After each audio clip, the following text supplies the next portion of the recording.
How are you all? Welcome to Snap Solve. Last video में मैंने आपको बताया था कि चार्ज क्या होता है, चार्जेस के टाइप्स क्या थे, चार्जेस में फोर्सेस कैसे लगती हैं, कूलम्ब्स लॉ क्या है, कूलम्ब्स लॉ का वेक्टर फॉर्म हमने डिस्कस किया था। और लास्ट वीडियो में मैंने आपको दो न्यूमेरिकल्स भी दिए थे जो कि कूलम्ब्स लॉ के ऊपर बेस्ड थे। तो आई होप आप सबने ट्राई किया होगा। तो जिन जिनने ट्राई नहीं किया है कोई बात नहीं, आज हम डिस्कस करेंगे और फिर इन न्यूमेरिकल्स के बाद हम आज इलेक्ट्रिक फील्ड के बारे में पढ़ेंगे। ओके, सबसे पहले न्यूमेरिकल्स करते हैं। फर्स्ट जो मैंने न्यूमेरिकल दिया था, मैंने 2 पॉइंट चार्जेस दिए थे। यहां पर Q एंड यहां पर मैंने 2Q चार्ज लिया था। इनको मैंने डॉटेड लाइन से ज्वाइन किया था। Let's suppose this is A and this is B। इनके बीच में डिस्टेंस मैंने A लिया था और मैंने ये कहा था कि कैपिटल Q जो चार्ज है इसे कहां पे रखें इस लाइन पर, सो दैट नेट फोर्स 0। तो कैपिटल Q हमें कहां रखना चाहिए? सबसे पहले क्वेश्चन ये आता है, मैं अंदर रखूं या बाहर रखूं?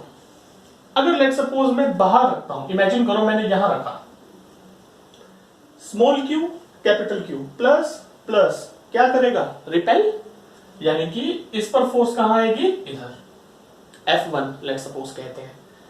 2Q यानी पॉजिटिव पॉजिटिव, ये भी इसे क्या करेगा? रिपेल, यानी इसके लिए भी फोर्स कहां आएगी? Towards the right side. यानी कि दोनों सेम डायरेक्शन में है, यानी कोई ऐसी पॉसिबिलिटी नहीं है जहां पर F1 माइनस F2 हो, क्योंकि हमें चाहिए नेट फोर्स 0। और 0 फोर्स कब आएगी? जब दो फोर्सेस अपोजिट डायरेक्शन में हो, तभी कोई पॉसिबिलिटी बनेगी। इसलिए हम चार्ज बाहर नहीं लेंगे, हम चार्ज कहां पे लेंगे? अंदर। अंदर कहां पे लेंगे हमें क्या पता, तो हम एज्यूम कर लेते हैं। मान लो हमने ये C पॉइंट लिया, ये डिस्टेंस लिया x, तो ये डिस्टेंस कितना हो जाएगा? a minus x. क्यों? क्योंकि पूरा डिस्टेंस a है, ये x है, तो ये डिस्टेंस कितना बचा? a minus x. अब आइए C पे फोकस करते हैं, और C पर मैंने चार्ज क्या ले रखा है? Capital Q। तो अब आपने इस पे फोकस करना है, इस पर फोकस नहीं करना। ओके, अब देखिए A और C, small q capital Q। Coulomb's law में हमने किया था कि जब लाइक चार्जेस रखते हैं तो लाइक चार्जेस रिपेल करते हैं। तो ये स्मॉल q इस कैपिटल Q को रिपेल करेगा। इस फोर्स को हम नाम दे देते हैं, मान लीजिए मैंने नाम दे दिया FCA, और मैं यहां पे FCA क्या ले रहा हूं? Force on C due to A। Okay, देखिए हर एक बुक में डिफरेंट डिफरेंट नोटेशंस होते हैं, तो जो भी आप नोटेशन यूज करें मेक श्योर कि आप स्पेसिफाई करें ताकि कोई कंफ्यूजन ना हो एग्जामिनर को। सिमिलरली यहां पर 2Q, यहां पर Q, तो ये 2Q पे प्लस चार्ज है, इस पे पॉजिटिव है, ये इसे रिपेल करेगा। तो लेट्स सपोज ये फोर्स होगी force on C due to B। ठीक है, अब देखिए मैंने यहां पे वेक्टर साइन लगाया है, तो मेक श्योर जब भी कोई भी वेक्टर क्वांटिटी लेते हैं तो वेक्टर क्वांटिटी पर हमें वेक्टर साइन लगाना है। अब मैं यहां पे वर्ड यूज कर रहा हूं वेक्टर, तो मुझे वेक्टरली सोल्व भी करना है। जब भी हम दो वेक्टर्स ऐड करते थे तो हम कुछ पॉइंट्स माइंड में रखते थे। पहला पॉइंट होता था कि head of the first vector, ये जस्ट मैं छोटा सा रिकॉल करवा रहा हूं कि जो हमने वेक्टर्स में किया था कि अगर ए वेक्टर है तो head of the first vector, and जो दूसरा वेक्टर है उसका हम टेल लेते थे, और जो ये रिजल्टेंट होता था आर वेक्टर, ये हमें फाइनल रिजल्टेंट देता था which is a vector plus b vector. और अगर हमें यहां पर मैग्नीट्यूड निकालना होता था तो हम फार्मूला यूज करते थे R is equal to under root a square plus b square plus 2ab cos theta, और डायरेक्शन भी हम फाइंड आउट करते थे tan alpha that is b sin theta upon a plus b cos theta.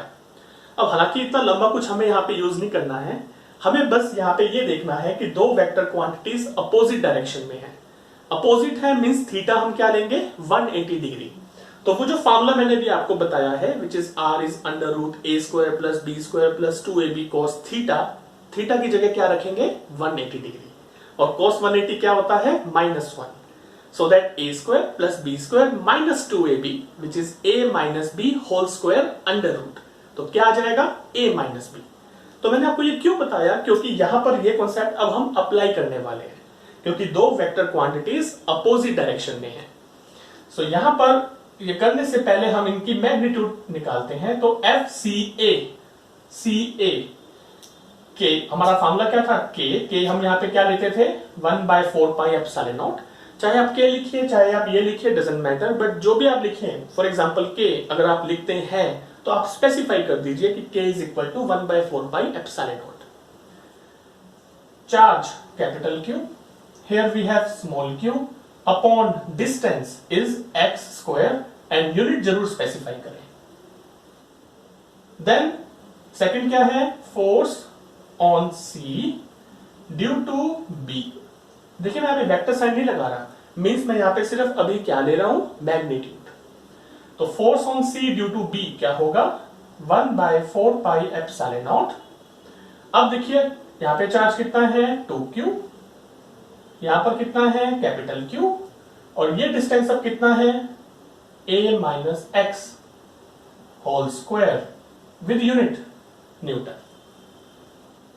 अब देखिए यहां पे मैंने क्या बताया, दो वेक्टर्स अपोजिट डायरेक्शन में हैं, अपोजिट में है यानी कि FCA माइनस FCB, और मुझे ये बोला गया था कि एक पॉइंट ऐसा है जहां पे नेट फोर्स 0 है, और यही हमारी नेट फोर्स है, इसे हम क्या करेंगे 0 के इक्वेट कर देंगे। अब यहां से अगर हम इसकी वैल्यू पुट करें, we can write this as FCA that is equal to FCB।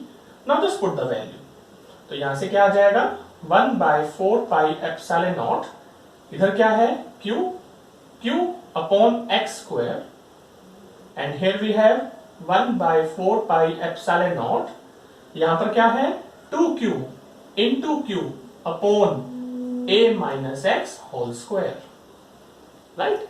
अब देखिए this and this gets cancelled, Q and Q gets cancelled, हमारे पास क्या बचेगा, we get 1/x square that is equal to 2 upon a minus x whole square. ठीक है, क्योंकि देखिए बाकी सारी टर्म्स तो कैंसिल हो गई है, यहां पे सिर्फ क्या बचा 1/x स्क्वायर, यहां पे सिर्फ क्या बचा 2 upon a minus x whole square. तो अगर हम दोनों का अंडर रूट ले लें तो क्या आ जाएगा 1/x with plus minus sign √2 upon a minus x. Plus minus क्यों लिया, बिकॉज जब भी हम स्क्वायर रूट लेते हैं we take plus and minus sign both. हम दोनों केस डिस्कस करते हैं। मान लीजिए अगर मैं इसका रेसिप्रोकल लूंगा तो x क्या आ जाएगा a minus x upon √2, and यहां पर x क्या आ जाएगा with minus sign a minus x upon √2। यहां पे क्रॉस मल्टीप्लाई कीजिए, √2x a minus x, so √2x plus x that is a। तो x अगर कॉमन लेंगे यहां आ जाएगा √2 plus 1 which is a upon √2 plus 1।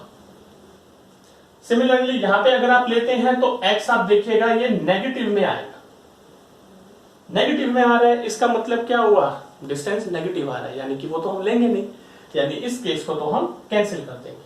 तो हम कौन सा केस लेंगे, this one, a upon √2 plus 1। आप चाहे तो इसे सिंप्लीफाई कर सकते हैं रेशनलाइज करके। तो x की वैल्यू ये है, यानी इस पॉइंट पर नेट फोर्स 0 होगा। So this is how we solve this type of questions. आपको मैं एक छोटा सा क्वेश्चन आपके होमवर्क के लिए मैं दे रहा हूं। अगर यहाँ पे माइनस क्यू होता और यहाँ पे प्लस 2q होता, और फिर मैं कहता कि कैपिटल Q चार्ज कहां पे रखें सो दैट नेट फोर्स 0 आए, तो आप प्लीज सॉल्व कीजिएगा और मुझे बताइएगा, एंड कमेंट प्लीज जरूर कीजिएगा। कहीं भी डाउट है बेटा प्लीज मुझे कमेंट कीजिए, ओके। सेकंड क्वेश्चन सॉल्व करते हैं।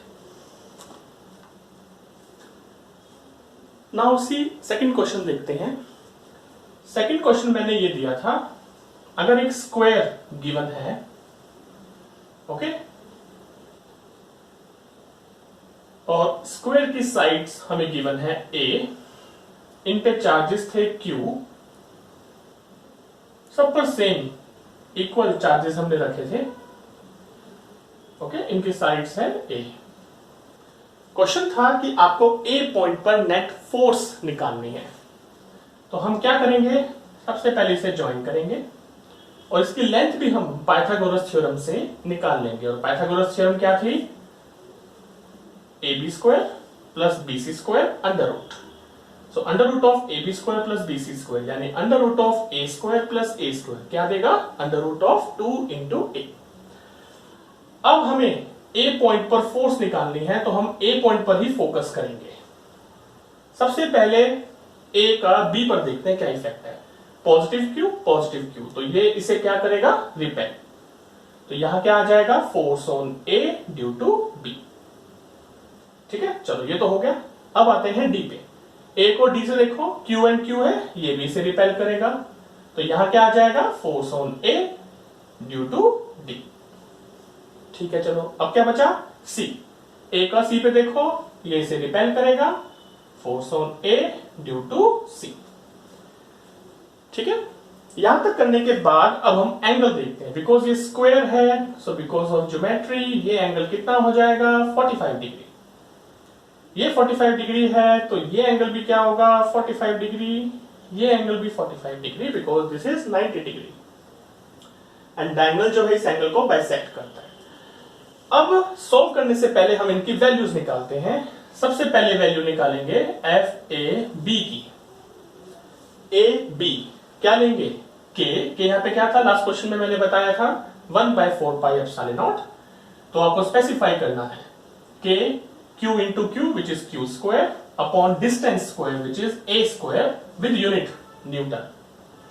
फिर आप लीजिए A D, force on A due to D which is k q square upon a square Newton.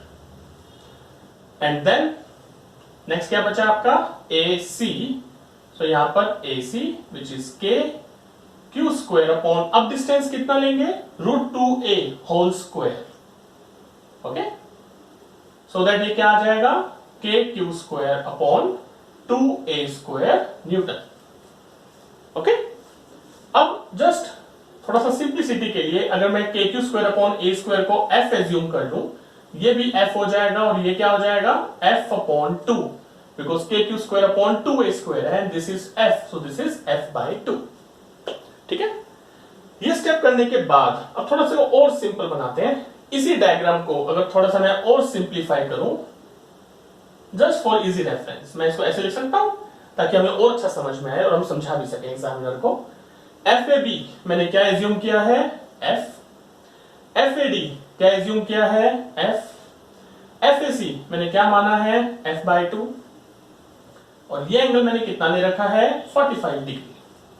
ठीक है जी, अब देखिए मैं रेजोल्यूशन करने जा रहा हूं।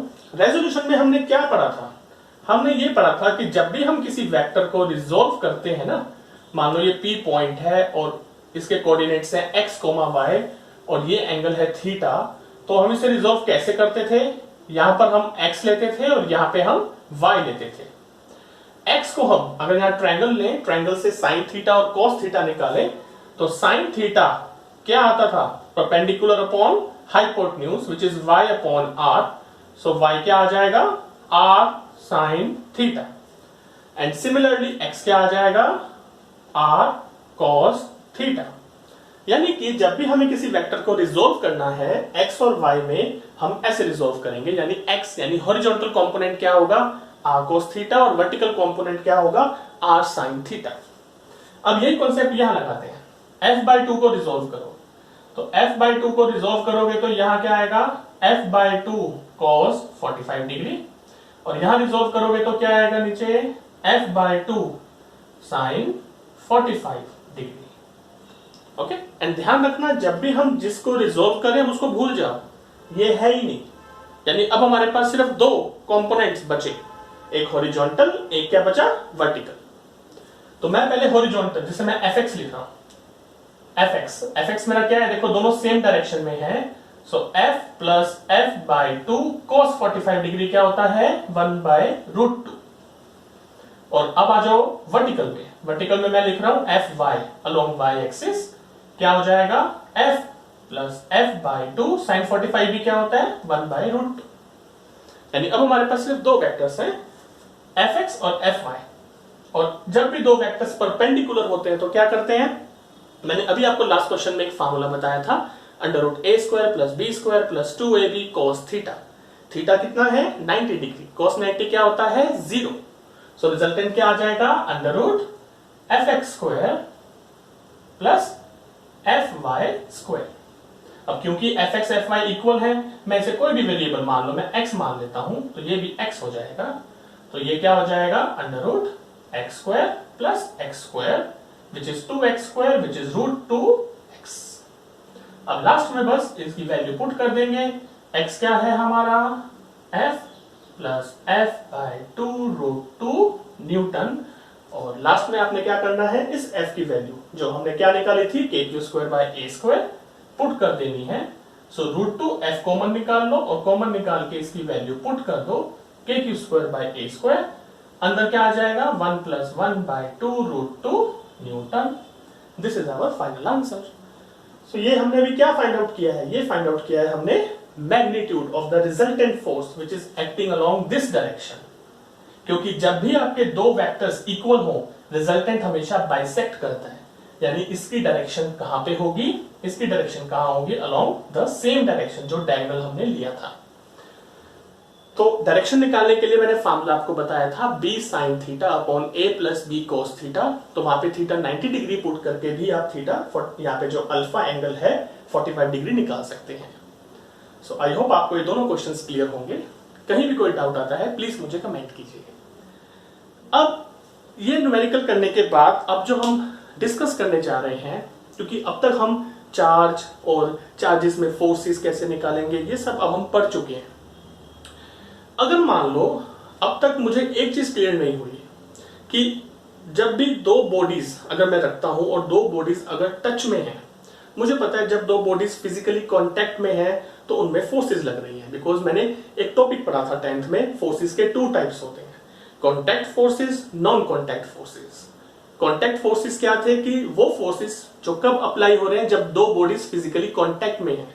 जैसे टेंशन फोर्स, टेंशन फोर्स क्या थी, जब किसी बॉडी को किसी स्ट्रिंग के साथ लगाते हो और उसे हैंग करते हो तो बॉडी और स्ट्रिंग दोनों कांटेक्ट में है तो टेंशन फोर्स लग रही है। जैसे frictional force when the two bodies are in physically contact with each other और उनमें रिलेटिव मोशन है। जैसे थर्ड आपका स्प्रिंग फोर्स। तो जितनी भी आपकी फोर्सेस थी वो कांटेक्ट में थी। लेकिन अगर टू बॉडीज कांटेक्ट में नहीं है फिर भी उनमें फोर्सेस लग रही है, वो क्यों लग रही हैं, वो हमें बड़ा कंफ्यूज करता है। वो समझने के लिए क्यों मैं ऐसा कह रहा हूं, मान लो मैंने एक पेन को ऐसे रखा, ओके, अब मैं अपने हाथ से इसे खींच रहा हूं, ठीक है, जैसे जैसे जादूगर करता है, मैं इसे हाथ से खींच रहा हूं, क्या ये मेरी तरफ आ रहा है, नहीं आ रहा। आप लोग हंस रहे होंगे सर ये क्या कर रहे हैं, मैं कोशिश कर रहा हूं इसे खींचने की, मेरी तरफ क्यों नहीं आ रहा है, क्योंकि मैं तो कह रहा हूं नॉन कॉन्टैक्ट फोर्सेस हैं। चार्जेस जो हैं हम अब तक पढ़ते आ रहे हैं कि लाइक चार्जेस रिपेल करेंगे, अनलाइक है अट्रैक्ट करेंगे।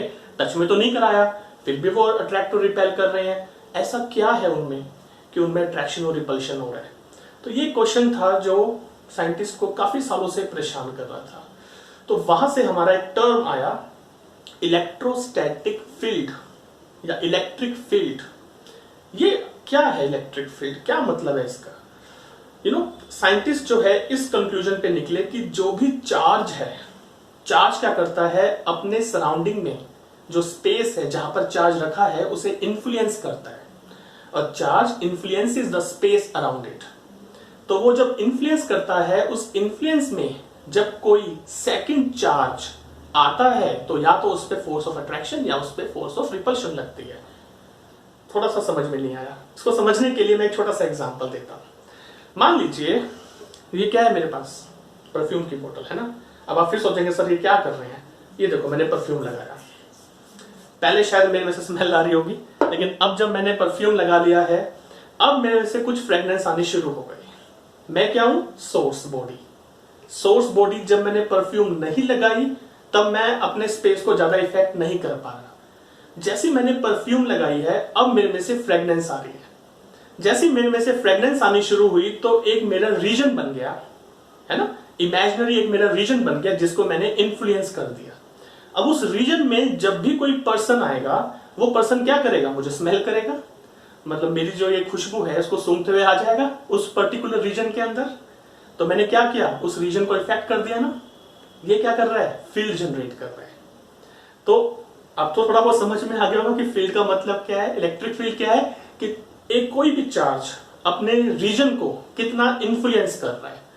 तो और उस इन्फ्लुएंस में अगर कोई दूसरा चार्ज आ रहा है तो या तो उस पर फोर्स ऑफ अट्रैक्शन या उस पर फोर्स ऑफ रिपल्शन लगती है, तो उस रीजन को हम क्या नाम देते हैं? इलेक्ट्रिक फील्ड या इलेक्ट्रोस्टैटिक फील्ड। अभी भी आपके माइंड में क्वेश्चन चल रहा होगा कि सर हमें कैसे मालूम चलेगा कि कितना स्ट्रॉन्ग या कितना वीक है? क्यों? मैं दोबारा से उसी क्वेश्चन पे आता हूं, उसी एग्जांपल पे आता हूं। मान लो अगेन मैं खड़ा हूं, अब कोई पर्सन हो सकता है उसकी स्मेलिंग पावर जो है ज्यादा अच्छी हो, किसी को कोल्ड हो तो वो ज्यादा स्मेल नहीं कर पाएगा। तो मेरे रीजन में जो है कुछ पर्सन ऐसे आ रहे हैं जो ज्यादा स्ट्रॉन्ग स्मेल कर पा रहे हैं, यानी उन पे ज्यादा इन्फ्लुएंस है। कुछ पर्सन ऐसे हैं जो आ रहे हैं लेकिन उनको कुछ खास स्मेल नहीं आ रही। तो मुझे कैसे मालूम चलेगा कि मेरा इफेक्ट स्ट्रॉन्ग है या वीक है? मैं तो जज नहीं कर पा रहा। आप समझ रहे मेरी बात? मैं एक और एग्जांपल देता हूं। आप जब आपका एग्जाम होता है तो आपका हमेशा एक फिक्स स्टैंडर्ड, मैं 100 मार्क्स लेट सपोज मैं बोलता हूं, तो हम फिक्स कर देते हैं कि 100 मार्क्स में से ही आपका स्कोर आएगा। अगर मैं कहता इंग्लिश का 100 का है, आपका फिजिक्स का 70 का है, आपका केमिस्ट्री का 50 का है, तो जज कर पाना काफी डिफिकल्ट हो जाता। तो मैंने एक स्टैंडर्ड फिक्स कर दिया कि मैं 100 में से ही सबके मार्क्स लूंगा ताकि मैं कंपेयर कर सकूं, मैं स्ट्रेंथ निकाल सकूं। देखिए मैं यहाँ पे वर्ड यूज कर रहा हूं स्ट्रेंथ। अब वापिस आता हूं अपने एग्जांपल पे। तो जो मैंने अभी परफ्यूम लगाया था, जो मेरी एक फ्रेग्रेंस आई थी, अब मेरे इन्फ्लुएंस में तो बहुत सारे लोग आ रहे हैं। किसी की स्पेलिंग पावर अच्छी है तो वो ज्यादा स्मेल कर रहा है, किसी की कम है तो वो कम कर रहा है। तो मैं क्या करूंगा, एक पर्सन को, अपने किसी पर्सन को मैं एक स्टैंडर्ड फिक्स कर दूंगा और मैं जब भी अपना इन्फ्लुएंस चेक करना चाहूंगा मैं उस पर्सन को अपने साथ ले आऊंगा। ठीक है, जैसे मैंने 100 मार्क्स सेट किया था। तो इसलिए हम जब करते हैं इलेक्ट्रिक फील्ड, जब हम अभी स्टडी करेंगे, हम देखना कि एक 1 coulomb charge, unit test charge assume करेंगे।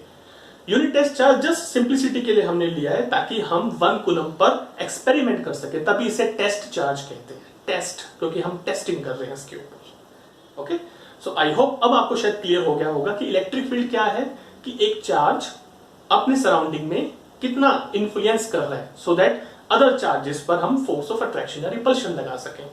कितना स्ट्रॉन्ग और कितना वीक होगा, आइए समझते हैं।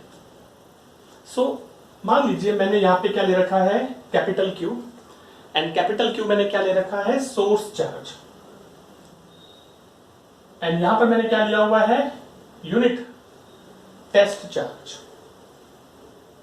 इनके बीच में डिस्टेंस कितना है, R, let's suppose. Capital Q क्योंकि इसका अपना एक इमेजिनरी एक रीजन बन चुका है जहां पर ये इस पर अपना इन्फ्लुएंस डाल रहा है।